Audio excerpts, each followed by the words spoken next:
Christmas time is here and it's time to spread some cheer. It's a lot of people's favorite season, so let's talk about the reason. It's not about Santa, the tree, or the presents. It's all about a wonderful God who presented himself to the world. It's all about Jesus, that little baby who came to save us. To the shepherds, he was a stranger, but an angel told them to find him in the manger. They followed a distant star, and it guided them to Jesus in a manger very far. To their great delight, there was the baby, surrounded by livestock, a man and a lady. The man was Joseph, and the woman was Mary. And the livestock? Well, the only one we know about was Dominic, and he was the donkey. Joseph was a strong man, solid and sure. When he was stressed, working with wood was his cure. An angel came to him in a dream and told him that things weren't as they seem. His wife Mary was going to give birth, and the baby was coming to save everyone on earth. Mary was a simple girl, young and pure. When the angel spoke to her, she was unsure. She was to be the mother of the Son of God, and although she was scared and the circumstances were odd, she had the faith to follow God because she knew she would be awed.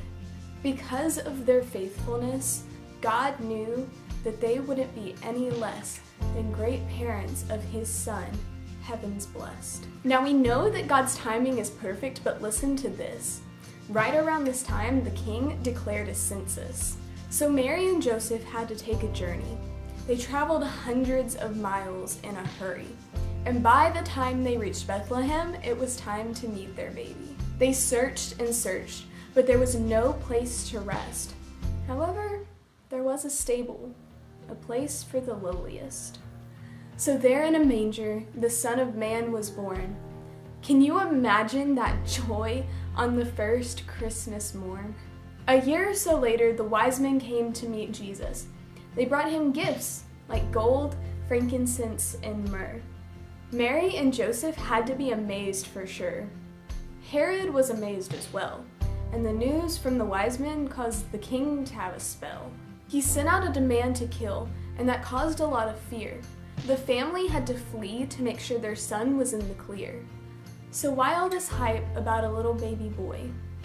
Well, it's because Herod knew that eventually Jesus would grow up, and when he was old enough, he would die on a cross to save us from our sins. He would rise on the third day with scars on his skin, and eventually he'd go up to heaven again. And he's there now, preparing a place for us. And while he's doing that, we've got an unfinished piece of business. Because it's our job as Christians to share the story of Christmas.